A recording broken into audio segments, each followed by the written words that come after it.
Alors on est en train de définir petit à petit ce qu'on appelle la bonne crainte du ciel. On avait vu la mauvaise, mais quand on dit mauvaise, on se comprend. C'est déjà un niveau qui est relativement élevé et important. Et je pense que c'est chronologique. Je pense qu'on passe par celle-là naturellement. Exactement. Je pense que la crainte de la punition, comme on l'a expliqué toute la semaine dernière, je pense que la crainte de la punition, c'est un premier niveau de crainte, mais on passe par là. On passe par là pour nous motiver à accomplir, à réaliser les choses. D'accord ? Je pense que c'est un peu comme un enfant qui grandit. Quand ses parents vont lui donner un ordre ou lui dire de ne pas faire telle ou telle chose, la première chose qu'il va avoir comme relation vis-à-vis de ses parents, c'est pas forcément tout de suite le « Ah oui, je respecte mes parents parce que mes parents représentent quelque chose à mes yeux ». Ça va être aussi la peur de la punition, d'accord ? Mon père m'a dit de ne pas toucher ça parce que je risque de me brûler, je ne touche pas ça de peur de tomber par la fenêtre, etc. Donc, il y a cette peur de, d'accord, qui est le premier niveau. Oui, j'ai respecté la parole, hein, mais c'est parce que je sais que si je touche, je vais me brûler. D'accord ? Donc ça, c'est le premier degré. Et ce qu'on trouve chez les enfants, finalement, on va trouver peut-être aussi la même approche vis-à-vis de notre lien avec Akadosh Baruch Hu, d'accord ? Parce qu'on dit qu'Avinu Sheba Shamayim, c'est notre Père qui est dans les cieux, où on a pour beaucoup ce premier degré de crainte qui quand même, donc, nous dit le Zohar, qui est une yir'a, d'accord, qui n'est pas la yir'a, la crainte idéale que nous devons développer, d'accord, qui est malgré tout un premier niveau. Et donc, on devait en arriver là maintenant, à savoir quelle est la bonne crainte. Du coup, si celle-là elle est mauvaise, et comme j'avais dit hier, c'est pas celle-là qui va nous motiver à grandir petit à petit dans le monde positif, d'accord ? Alors qu'est-ce qu'on va appeler la bonne crainte, d'accord ? Celle qui est demandée par nos chachamim. Alors voilà comment il commence par présenter les choses. Omnam. Alors déjà il nous dit, Shemitor shelo lishma balishma. C'est vrai qu'au début, la crainte de la punition, la peur de la punition, au début, c'est plus pour moi que pour Dieu. D'accord ? Ça veut dire que Dieu m'a demandé quelque chose, mais moi j'ai peur d'une punition, j'ai peur du Gehinam, comme on l'avait défini. Donc du coup, puisque j'ai peur pour moi, alors je me préserve. Je me prémunis. Exactement, je me protège. Mais ça ressemble plus à une protection personnelle qu'un respect vis-à-vis d'Akadosh Baruch Hu. Donc là, il nous dit, mais c'est quand même bien, pourquoi ? Parce que chez Mitor, chez l'Olishma, Balishma. On commence comme ça, et peut-être que, et en tout cas on espère, qu'en avançant, tu vas en arriver à faire les choses sans avoir la peur de la punition, mais la reconnaissance de la grandeur de Dieu. D'accord ? Donc commence comme ça. Au début, tu amènes tes enfants à la synagogue en leur donnant un bonbon.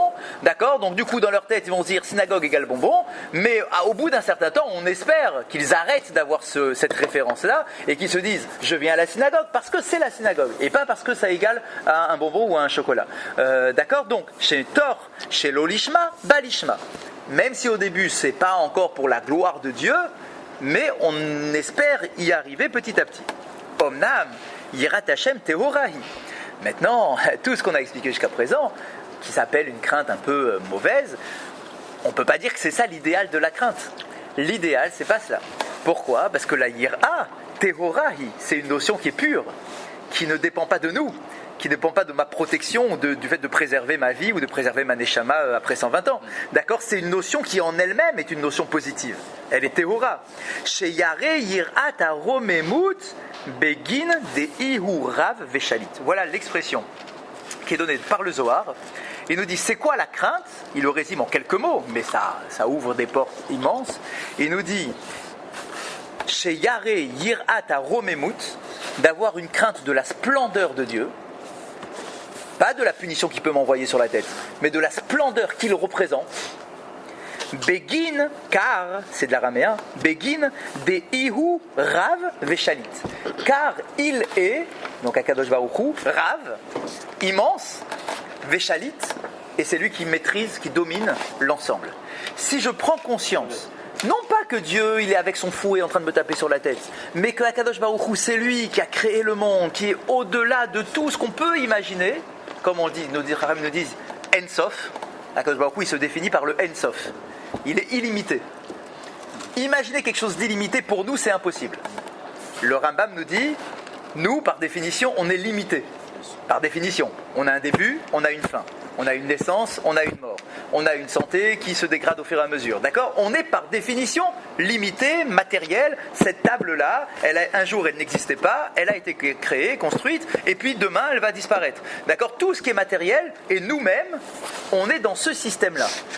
Imaginez quelque chose qui est immatériel, qui n'a pas de début, qui n'a pas de fin, nous dit le Rambam, concrètement c'est impossible. C'est impossible parce que c'est en dehors de notre système. Tu ne peux pas imaginer quelque chose qui est en dehors de ton système. D'accord ? Or, ton système de définition, c'est un début et une fin. Imaginez quelque chose qui n'a pas de début et pas de fin, ça ne rentre pas dans ce qu'on peut percevoir. Mais on peut avoir une idée de ce que ça représente, quoi.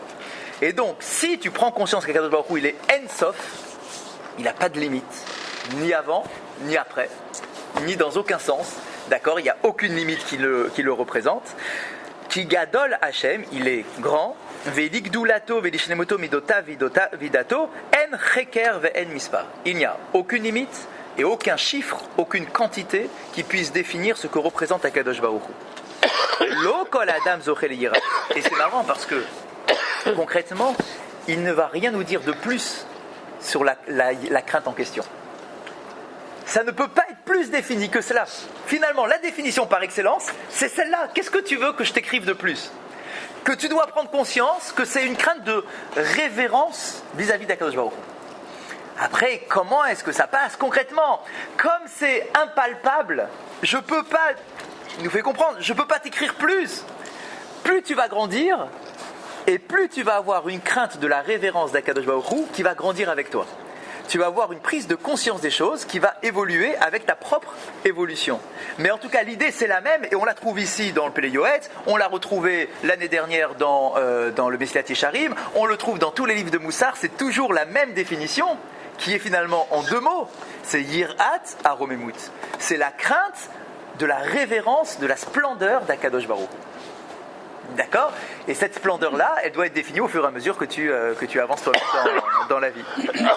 Et il dit, Vélo kol adam zochel. Ne crois pas que c'est un niveau facile. Lo kol adam, ce n'est pas donné à tout le monde d'accéder à ce degré-là de la crainte. Même quelqu'un qui est un peu évolué et qui n'est pas simplement dans j'ai peur tout de suite parce que j'ai transgressé Shabbat, que je vais tomber et mourir, d'accord ? Même si on n'est pas là, dans le niveau 0,5, d'accord, de la crainte, d'arriver au véritable degré de cette crainte-là, de la révérence, qui est totalement détachée de la punition, d'accord, c'est la crainte idéale, d'accord ? Lo kol adam zoché. Tout le monde n'y arrive pas, cette crainte-là. Et là, akol, les filles, it oreruto, Ulfi ma'asav shel adam, ulfi shkidat limudo basfarim, amelamedin la adam darat v'yirat Hashem. Et regardez juste cette phrase-là, après je vous donne à... Non, moi je vous écoute. Non, il nous dit... je coupe quand je vous parler. J'appuie. Il nous dit, écoutez, c'est essentiel. C'est essentiel ce qu'on dit. On nous dit... Et là, l'école est Itreruto. En réalité, tout va dépendre de ton propre réveil. De ton propre réveil. D'accord ? De ta propre perception des choses. Qu'est-ce qu'il veut nous dire là ? Pourquoi il nous dit ça dépend de ton propre éveil ? C'est pour exclure l'idée que tu pourrais avoir en te disant il y a quelque chose d'héréditaire là-dedans. Mon père était un grand tzaddik qui craignait le ciel, alors moi aussi je vais recevoir un peu de cette crainte-là. Là ici il nous dit non, ça dépend absolument pas ni de ton père ni de ton grand-père, d'accord ? Ça te dépend it oreruto, de ton éveil à toi. C'est pas quelque chose qu'on peut acquérir qui passe de génération en génération. Cette crainte d'Akadosh Baruch Hu, de la révérence d'Akadosh Baruch Hu, d'accord, ça, c'est quelque chose que tu dois développer toi en tant qu'individu. Ulfi ma'asav shel adam, et selon ton comportement, Ulfi shkidat limudo basfarim, et par ton étude dans les livres qui nous parlent de cette notion-là de Yirat Hashem, c'est pas quelque chose qu'on peut deviner, ça se devine pas la crainte de Dieu. Cette crainte-là, elle ne se devine pas. D'accord ? On l'a par rapport à ce qu'on fait, on l'a par rapport à ce qu'on lit, par rapport à ce qu'on étudie, et ce qu'on va être capable de faire passer entre notre étude, donc ce qui est dans notre tête, et nos actions, d'accord, pour accéder à cette belle crainte, qui est une crainte positive qui me pousse à avancer, et pas une crainte qui m'enferme dans la peur de la punition, d'accord, mais une crainte qui est positive. Veikar gadol. Alors il nous aide quand même encore un petit peu. Voilà le grand principe, le ikar, le principe essentiel. Les chol davar chez Bigdusha, toute chose qui est liée à la Gdusha, comme ici la crainte du ciel, c'est lié bien évidemment à la Gdusha, à la sainteté. Hu Aishtadlut ve'ashekida. Il nous donne deux seuls mots. Le premier, c'est Ishtadlut, c'est l'effort. Il faut t'investir là-dedans. Il faut te réveiller, ça vient pas tout seul, comme on l'a dit. Ve'ashekida, c'est quoi être shoked? Shoked des limudo. Shoked, c'est la répétition. Être assidu, l'assiduité. C'est-à-dire que peut-être que tu vas lire une fois, tu vas dire j'ai lu un livre sur la Yirat Hashem, mais ça m'a pas encore transformé, ça m'a pas transporté, ça m'a pas fait évoluer. Oui, c'est vrai, mais il faut l'ashkida. Il faut l'assiduité, revenir sur la même notion, la relire à différents niveaux de ta propre existence. Parce que ce que tu lis aujourd'hui, avec ta lecture d'aujourd'hui, c'est pas la même lecture que tu auras dans un an, parce que tu ne seras pas le même dans un an.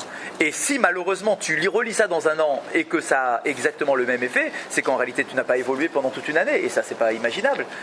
D'accord ? Donc la lecture que l'on a aujourd'hui, c'est pas la même que je peux avoir même demain. D'accord, même sans parler de l'année prochaine. Rien que demain, il peut y avoir un événement qui va changer quelque chose dans ma lecture des choses. D'accord, et donc je peux avoir maintenant une shkida, donc grâce à cette répétition-là, une volonté de faire mieux, quelque chose qui n'est pas banal, qui n'est pas dans le quotidien, qui n'est pas dans la routine, d'accord, dans le service d'Akadosh Baruch Hu. Le Rav Rosenberg, quand il parle de ce chapitre-là, il rapporte un exemple qui est expliqué de 10 façons différentes. Mais en tout cas, il en rapporte un qui peut nous parler. Il nous dit, au niveau de la ishtadlut et de la shkida, d'accord, donc de l'effort que l'on doit faire, et du fait de répéter, de revenir sans cesse sur son œuvre, finalement, sur son travail, pour essayer d'avancer. Il nous donne un exemple qui nous parle. Il nous donne l'exemple, et on a posé la question hier, je crois que c'était Laurent qui posait la question, sur la génération de la sortie d'Égypte. Il a posé une question simple. Il dit, mais je ne comprends pas. Quand on est sorti d'Égypte, on a eu un niveau exceptionnel. Exceptionnel, on a vu des miracles, on a vu les plaies, d'accord, juste après on verra un peu plus tard l'ouverture de la mer, etc. Il y a une main d'Akadosh Baruch Hu qui est présente au moment de la sortie d'Égypte, d'accord, où les enfants d'Israël vivent cet événement-là en direct, d'accord, waouh, d'accord, tu as un dévoilement comme ça, Akadosh Baruch Hu, il ouvre le ciel, d'accord, et il dit, voilà, je suis là, d'accord, et il te montre tout. Tu vois tout, tu vois sa main, tu n'as plus aucun doute, tu n'as plus aucune question, tu n'as plus rien. Tout est clair, il dirige la création, il dirige le monde, d'accord, et il te prend, Goy, Mitor Goy, Mikerev Goy, il te prend un peuple parmi un autre peuple, il distingue celui qui doit sortir, celui qui ne doit pas sortir, il va le prendre, il va le chercher, il voit tout. Tout est clair, les enfants d'Israël sont clairs. Et le texte nous dit, on le lit dans la Haggadah, Ani, c'est moi. Moi, Hachem, qui vient vous sortir, moi et pas un ange, moi et pas un envoyé, c'est moi et uniquement moi. Les choses sont claires. Et pourtant, le Rav nous dit, et juste après, 3 jours après, ils n'ont plus d'eau. Alors, ils commencent à aller voir Moshe. Moshe, on n'a plus d'eau, c'est un scandale. Comment on va faire? On va tous mourir dans le désert et on a été mieux en Égypte, d'accord, etc. Le Midrash nous dit qu'ils étaient prêts. Quand ils ont été voir Moshe et Aaron, ils étaient prêts à... Non, mieux que ça, enfin mieux, pire que ça, à lapider Moshe et Aaron parce qu'il manquait d'eau. Alors, il me pose la question, il dit, c'est l'eau, on en a besoin, c'est vrai qu'on en a besoin, on ne peut pas vivre sans. Alors viens voir Moshe, viens essayer de comprendre, viens poser des questions, zen, tranquille. Le texte nous dit qu'ils étaient prêts à lapider Moshe. Oh, tu lapides Moshe. Mais tu viens de sortir d'Égypte il y a 3 jours. Tu viens de sortir d'Égypte, tu as tout vu. Tu as vu la main d'Akadosh Baruch Hu, tu as pris conscience que c'est lui qui dirige tout, que s'il t'a fait sortir, c'est qu'il n'a pas l'intention de te laisser mourir dans le désert, etc., etc. Réponse, une des réponses, c'est que le niveau que nous avons eu le jour de la sortie d'Égypte, c'est un niveau qui était artificiel. C'était pas notre niveau. Quel don. Exactement. Dieu nous a donné une révélation exceptionnelle. Tu n'as pas mérité ce degré de révélation. Tu n'as pas progressé, tu n'as pas évolué, rien. Tu étais là, comme tu étais. Bon, alors Dieu t'a quand même demandé de faire 2 petites mitzvot, petites on se comprend, d'accord, d'aller faire le Korban Pessah et d'après la Brit Mila, mais concrètement, tu n'as pas mérité plus que cela d'avoir la révélation divine. D'accord, Akadosh Baruch Hu nous dit, et c'est le mot qui est utilisé, c'est un cadeau. Je t'offre ma révélation. Tu ne le mérites pas, tu n'es pas au niveau, tu es comme un Égyptien concrètement, à 2-3 choses près, d'accord. Mais je viens et je me montre. Ça veut dire qu'ils n'ont pas perçu Si, ils l'ont perçu, mais ce n'était pas mérité par leur travail. C'était pas adapté à leur niveau, c'était pas adapté. Ils ont eu quelque chose d'exceptionnel, ils en étaient conscients, mais une fois qu'ils sont sortis, Dès le lendemain, ils sont retombés à leur niveau premier, d'accord, qu'ils avaient avant. Et donc, 3 jours après, dès qu'ils n'ont plus d'eau, eh bien, ils en oublient quelque part ce qu'ils ont vécu en Égypte, en tout cas la perception qu'ils ont eue en Égypte d'une main divine, puissante, forte, qui était là à leur côté. Ils l'oublient pourquoi? Nous disent nos maîtres, parce qu'il n'y a pas eu de Ishtadlut et il n'y a pas eu de Shkida. Il n'y a pas eu un véritable investissement pour être à ce niveau-là. Ils l'ont eu en cadeau.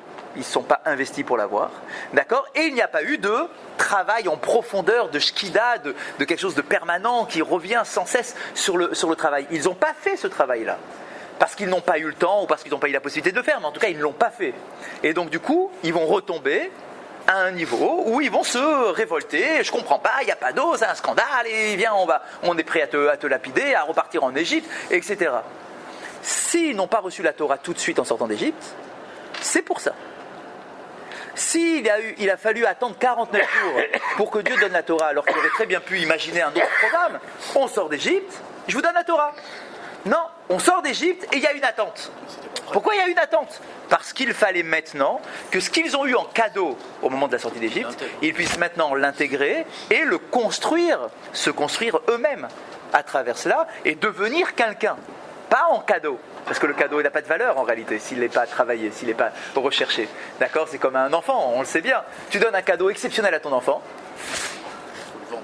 Ouais, mais quelque part oui. S'il ne l'a pas mérité, s'il n'a pas travaillé pour, etc., il va avoir un décalage entre le cadeau et son niveau à lui. Et donc du coup, du jour au lendemain, puisque cet objet-là n'a pas de valeur à ses yeux, parce qu'il n'a pas été mérité, il pourra le casser sans s'apercevoir que finalement c'était un objet incroyable. Par contre, s'il a travaillé pendant des jours et des jours pour l'avoir, et que ses parents lui ont dit, voilà, au bout de tant de jours, on met des croix sur le mur, et tu vas y arriver, lorsqu'il va le recevoir, ça aura une valeur exceptionnelle à ses yeux. D'accord? Voilà, exactement. D'accord? C'est l'investissement humain. Et donc, tout ça, c'est 2 mots. Ishtadlut et Shkida. L'investissement et la répétition. 2 notions que l'on doit avoir dans tout ce qui est dans la Kedusha. C'est pas que pour la crainte, c'est tout ce qui a un rapport avec la Kedusha. Je m'élève, je fais attention à mon comportement, etc., etc. Tout ce qui a un rapport avec la Kedusha, c'est un investissement et une répétition pour ne pas tomber dans la routine du quotidien. Veyadoua chez mitzvah liro et Hashem anirbat vanora hi achat mitariag mitzvot. Et il faut savoir que parmi les 613 mitzvot de la Torah, la crainte du ciel fait partie des 613. Ne crois pas que c'est un truc en plus. C'est pas un petit détail, elle fait partie des 613 mitzvot, Verabahi, et ne crois pas qu'elle fait partie des, on ne peut pas le dire, d'accord, des petites mitzvot qui ont moins de valeur que d'autres. Rabahi, c'est une grande mitzvah, à comprendre, c'est une base, d'accord, celle qui te donne le fondement de tout ton service à Kadosh Baruch Hu, Vehi mitzvah tedirit. Alors ça, c'est une notion importante qu'il évoque ici. Il nous appelle ça une mitzvah tedirit.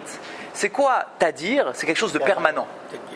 Il existe des mitzvot permanentes. Il y a des mitzvot qui ne sont pas permanentes. Et il y a des mitzvot qui sont permanentes. Régulières plutôt? Non, permanentes. Permanente. Parce que régulier, la mitzvah des tefilines, elle est régulière. On l'a fait tous les jours. Je la refais tous les jours. Je mets mes tefilines, c'est régulier. Celle-là, on l'a fait une fois. Alors, une seconde.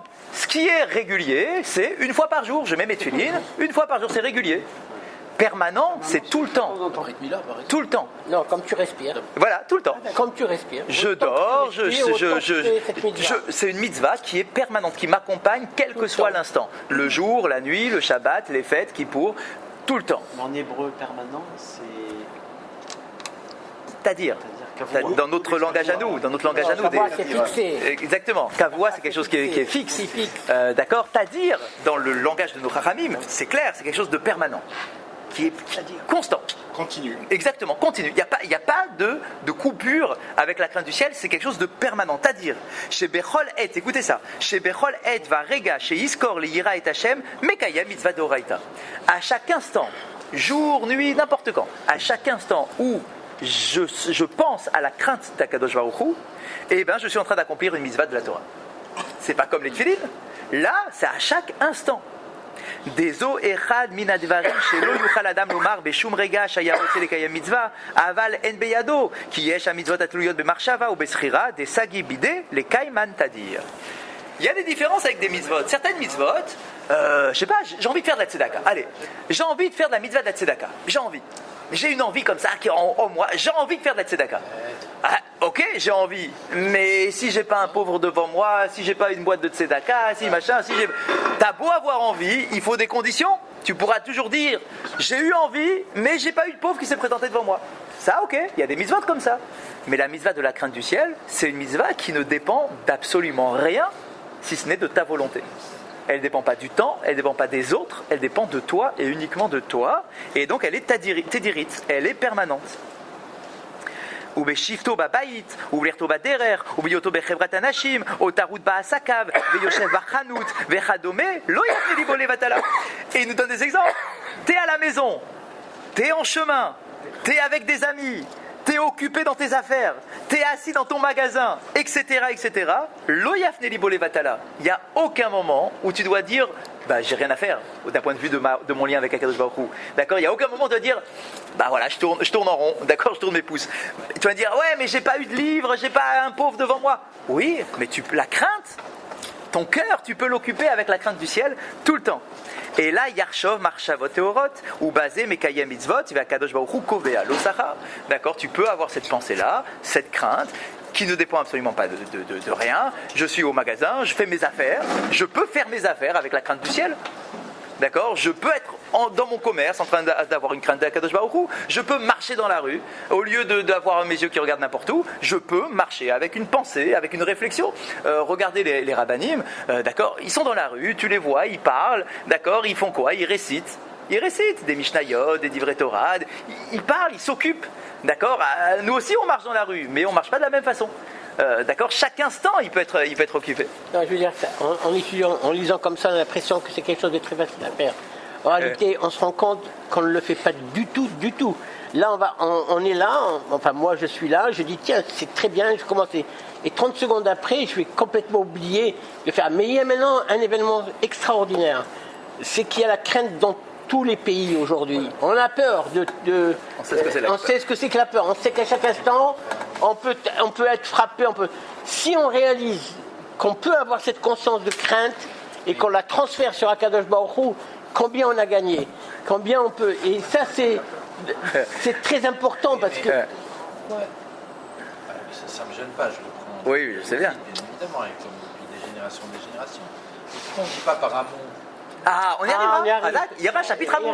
Il y a un chapitre amour, bien sûr. On soit toujours. Parce qu'en réalité, avec le bâton et la carotte. Vous savez pourquoi on y arrivera. Mais vous savez quoi, juste pour vous dire avant de faire Mincha, juste pour vous dire, la crainte en question, elle est supérieure à l'amour. En réalité, il y a crainte, amour, crainte. Crainte du bâton. Crainte de la punition, amour. Et la crainte de la splendeur. Cette crainte-là, elle est supérieure même à l'amour. Et on arrivera au chapitre amour, bien évidemment. Révi Hanania.